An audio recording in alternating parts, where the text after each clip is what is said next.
Hey,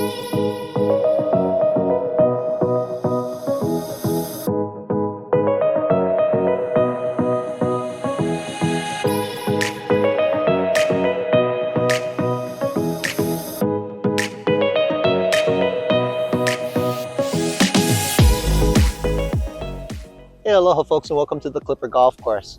I have the pleasure today of being here with Madison Takai. Hey, Madison. So Madison is from Nuuanu, Hawaii.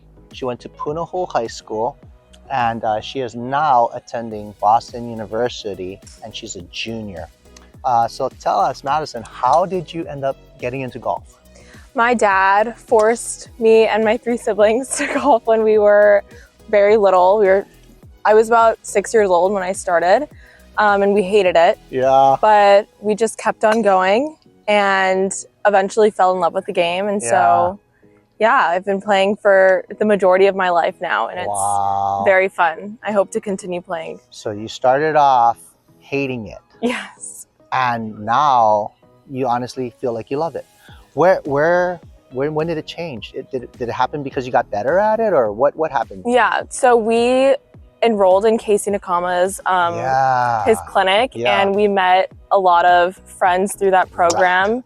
And so I think incorporating that social aspect into the game really allowed us to have fun with it, and it made it something that we looked forward to every week. That's a good tip. That's a good pro tip for parents. So when you get your kids into any type of sport, particularly golf, because golf can be boring, make sure you get them out into a program where there's other children, right? Yeah. That was what locked it in. Get your kids off the range and onto the golf course with other kids. Yeah. I killed it for my kids. I took them to the driving range, and we were there for like an hour, and they never returned. Yeah, they probably hated it. They hated it. Yes. And so after that, I said, "You want to go to the golf course?" No.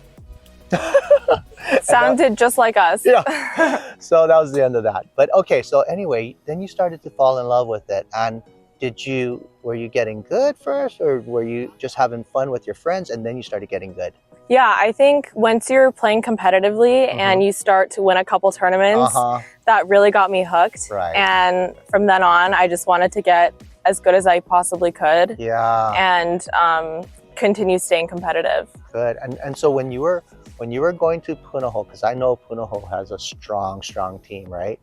Were you one of the better players there?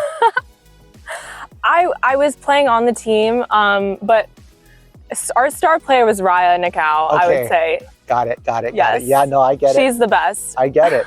Okay. And then so when you were going to college, right, did you already know you were going to play college golf?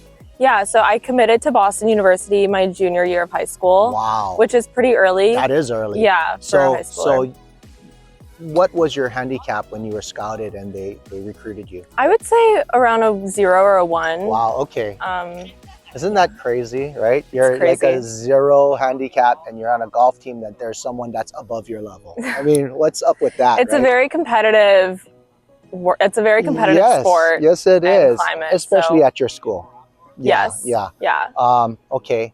And so how did the recruitment process go? How did they find you? Did your parents enter you in a lot of these national tournaments, or did you have a ranking, or how did that all work? Yeah, so it definitely varies from school to school, but Boston University, they aren't really that concerned with like the volume of tournaments. So some coaches like to see you playing like 10 to 15 tournaments every summer.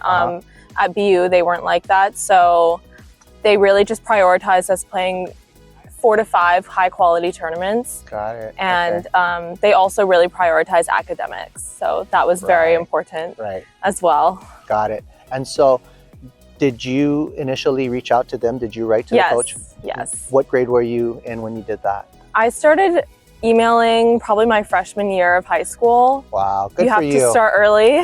Good for you. And just kind of updating. They can't respond back until your junior year, but it's important to just keep them in the loop with what you're doing and let them know that you're interested. Right. And so when you were eligible, I'm sure the coach must have at that time, he'd probably been tracking you, so he kind of knew who you were. And then did they set up something where, okay, come play in this tournament and we'll meet? And Yeah, so Yeah. he's from Pinehurst, and I was Whoa. playing in the North-South Junior at the time. So I emailed him and said, it'd be great if you could come out and watch. And that's what happened. And so I played pretty good. Oh, yeah. Yeah. I was kind of hoping you were going to say you didn't play great because I was going to give hope. I was going to try to give hope to people who don't play great the first time they meet the coach, right? Yeah. Well, I mean, my piece of advice would be the coaches actually want to see you play bad or have a bad hole so that it shows that you can you can keep your composure on the golf course. So I wondered about that. Yeah, regardless of the outcome, you can always put a positive spin on it. Yeah. Okay. Wow. So you were already committed your junior year, and you went up there. And so I have 2 kids that have gone through college, right? And so how was it for you when you got there? Was it a shock to your system? Very much so. I was like a little island girl in Boston for the first time. Yeah, and that's far away. It's so far, but I had a very strong support system. Oh, really? Up there? Just, like in Boston, I would say. Your sister's there. She is, she was also there. But it was so different that it honestly, and you're so busy, you know, with classes and sports that I didn't really get too homesick, luckily. That's awesome. Yeah. Yeah. I have 2 kids. One stayed here and one went up to California. And he's been homesick the whole time. And this is his last semester and he's still homesick. He's like dreading going back. I get it. Yeah. It's hard. Yeah, it is really hard. But you grow so much, right? Right. I'm sure you're not nearly the same person that graduated high school. Yes, I'm a completely different person. Yeah, we watched him change so much. He morphed. But okay, so now here's the fun part. You are a model. I'm signed to a modeling agency in Boston. Yes. That is so cool. Yeah. Right? How many people can say that? I mean, how many people can say I'm a collegiate athlete? Oh, and by the way, I'm a model too. That's cool. So how did that happen? Did someone see you and go, hey?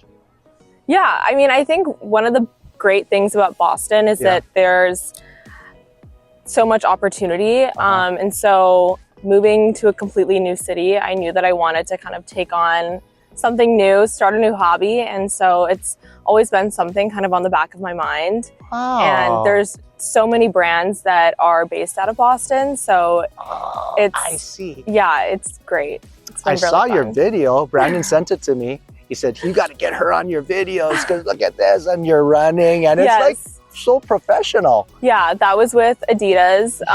It was for the Boston Marathon this spring. That's crazy. And how did you get that gig? Yeah, so it was through my agency and they just say, would you like to submit for this job? And I said, of course. And I was so shocked and excited when I got the job. Don't tell us how much, but did they pay you well? They paid me. Nice. Okay. Yes. Okay, so now for aspiring people who want to be in the same line of work that you're in, someone that's maybe a collegiate athlete or someone in college, they kind of think, hey, I think I could do this modeling thing. What do they have to do to get started? So I think the first step would be just to get in contact with a photographer and take digital so that you can sign with an agency. But my piece of advice would be to just keep it fun, and it's supposed to be fun.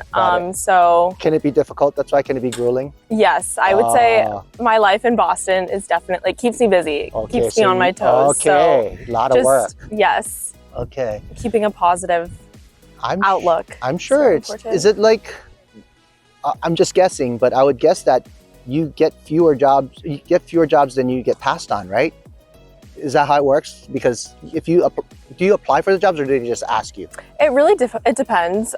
Sometimes they'll say, we would love to have you for this job. And sometimes they'll say, can you show us more pictures? Yeah, because I'm sure part of it is dealing with the adversity, right? Sometimes it doesn't always go your way. Right. I went through so many rejections in my life. That's what I was trying to get at. Yes. Yeah. Okay. And how did I'm sure at the beginning you feel like, oh my gosh, right?